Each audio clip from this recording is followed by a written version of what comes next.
help that kid get out or help that man or woman get out of the abusive situation. Most of the people that are abused by their loved ones. It's a really hard, sad conversation. We always think stranger danger, but really it's in your own household sometimes, most of the time, even with your own family. And we don't talk about that. We're like, oh, it's family. That's okay. No, it's not okay. But it's up to us as parents to do better. But if our society is taking away parental rights and taking away our voice, then how are we supposed to protect our own children?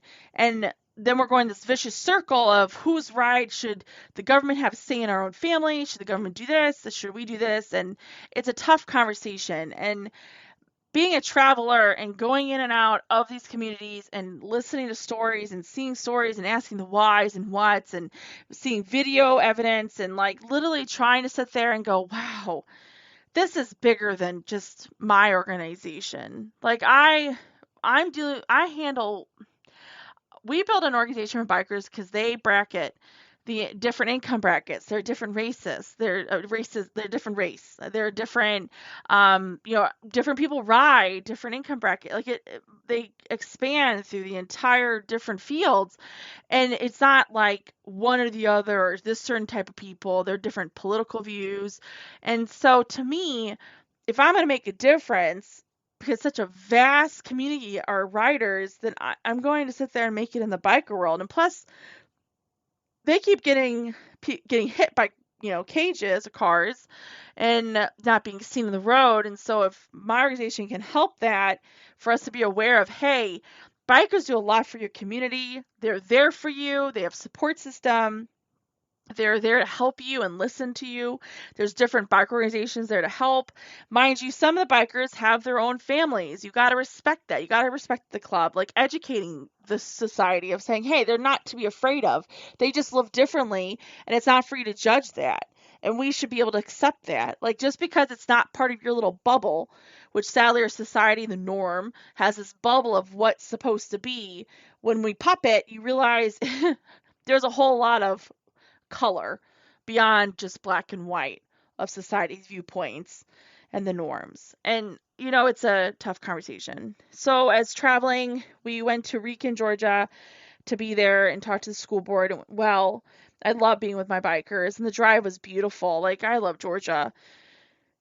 But then you see situations like I sat in a shop with an old school mechanic and I was like, hey, I'm about to go to the school board meeting. Can you just tell me a little bit about what you've seen over the years? Because you're an old school biker and you're a local business and you work with a lot of people's bikes and a lot of their kids and stuff like that. So can you tell me a little bit? And he was like, yeah, there's just normal situations, but most people kind of know each other in this area because it's a smaller town. But it's getting quite populated lately. You're getting a lot of bigger infrastructure, businesses are coming in, a lot of people are coming from different areas, and they are kind of, stirring the pot some because you're bringing people in. I've talked to people in Albany, where Albany used to be a flourishing community, like flourished. They had businesses, they had so much, and for some reason, right around, I guess, the Hurricane Katrina, um, I guess they said like they brought a whole bunch of different types of people in, which ended up being a lot of gang violence. Like they brought in people that were affiliated with gangs, and it brought the city downhill, and it's hard for them to be rebuilt. A lot of merchants are leaving, like big corporations that were fueling the economy here are leaving because of concern of safety. And so it's a vicious circle. And I talked to this one woman who was so sweet. She cut my son's hair and I absolutely adored her. And she was like, my son's being bullied in the school system. I said, well, overall, you've been she's like, I've been Albany for my entire life.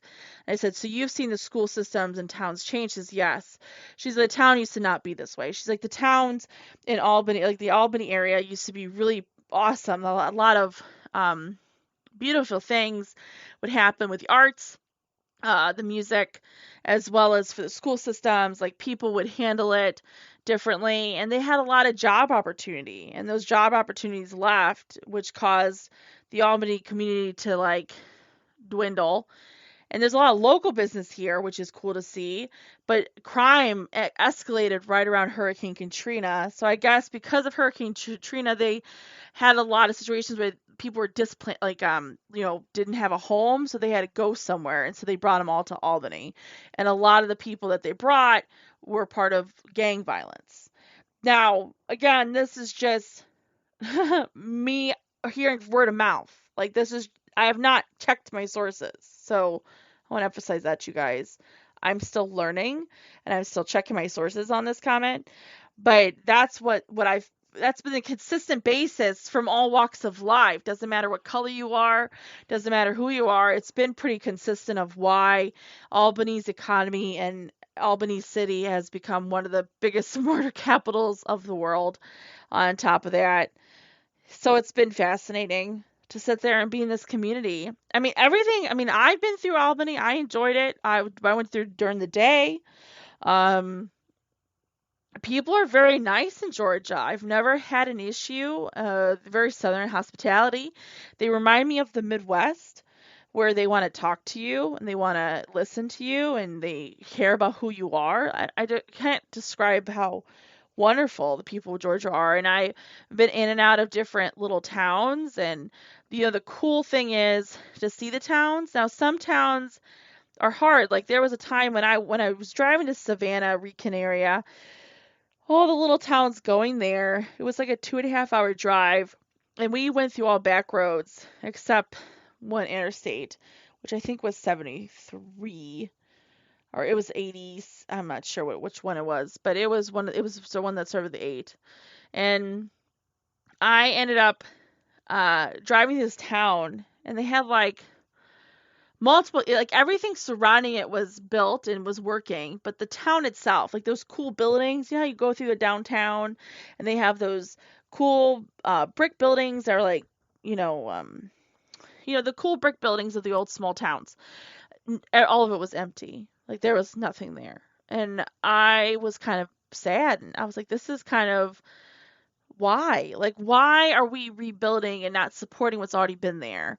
And why is everything outside of this section flourishing? Is it because there's a gang issue going on here in this really tiny little town? Or is there just not the financial support that they need? Or does somebody own this? Like, is it a big pocket circumstance where they just don't want to rent it out because they just don't want to? I don't know. And those questions, maybe one day I can answer.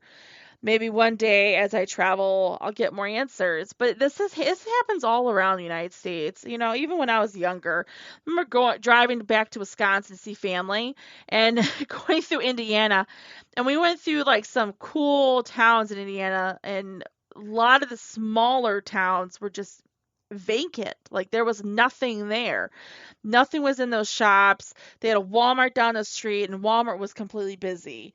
And you sit there and you think about our economy and how prices are going up, and we're outsourcing, and we're having all our products made from China. And you sit there and you're like, are we losing our trades? Yes, we are.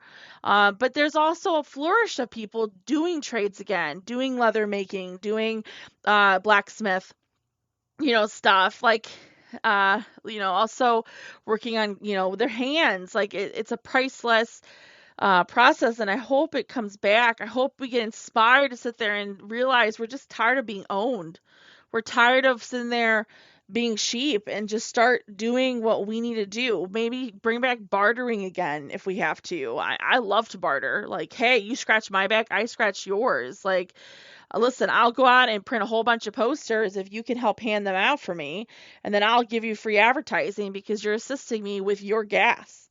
Like that, those things to me are so important when it comes to starting out and making a difference. And we've lost that way of life. And as I travel more, I realize how important it is to bring that back, and how important it is even for our young minds to see us do those things, to not just be on our phone. Yes, I run my business from my, social media and stuff. We run our business through social media. It's not even a business right now. It's still, we're still getting our feet, but we run everything through those things. And to be able to make that difference, like, To be able to put down the phone and sit there and say, hey, I see your business. I love it. I'm going to photograph it. I'm going to advertise for it because you're helping me out put that poster in your window, which you don't have to. I don't know. It makes a difference. And our little minds see that. Our little minds see that opportunity. So, and that can maybe help with, our school boards and our bully situation and having our teachers not listen, having our teachers start listening to us. And to me, it's all connected. It's all connected some way because how you treat one person over here is how you're going to treat another person over here. How you're going to handle a situation here, it may be similar. We're all creatures of habit. We do things very similar with different things. It takes us a long time as humans to change. It's like I said before, community psychology was my favorite class I've ever taken. Maybe one day I'll take another course. But it literally was my favorite. And change takes forever. And people don't see the change until it happens. They don't see it until it officially is completed. And it's a big transition. It's like seeing a butterfly, but people don't see the early butterfly stages until you've been like a butterfly. And that's a important thing to express. We can't just we can't just, we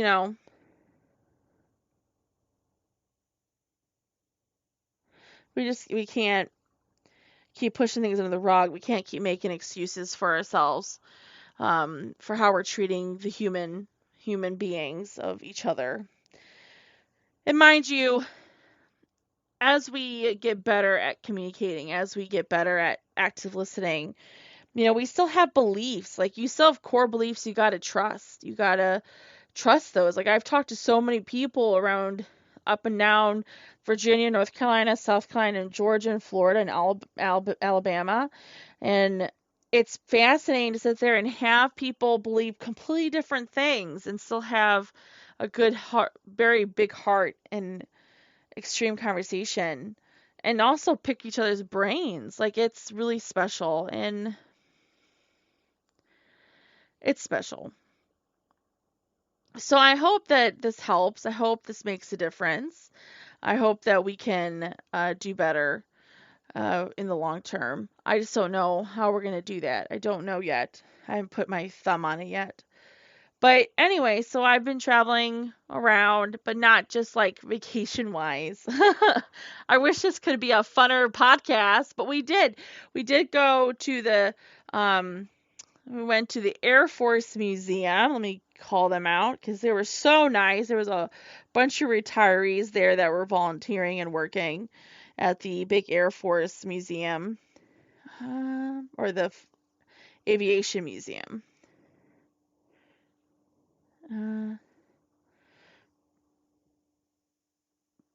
Yeah, Aviation Museum, Warner Robins, and Robins, AFB, Georgia, which is the Air Force Base, one of the biggest ones in Georgia. And they had massive airplanes. Like, I was impressed. And my son was like, he was in his natural habitat. Let me tell you, he just, he sees a plane, and that's it. He knows all the facts. He can pick your brain and tell you about the sounds of everything. Like, I just love it. I love nurturing that.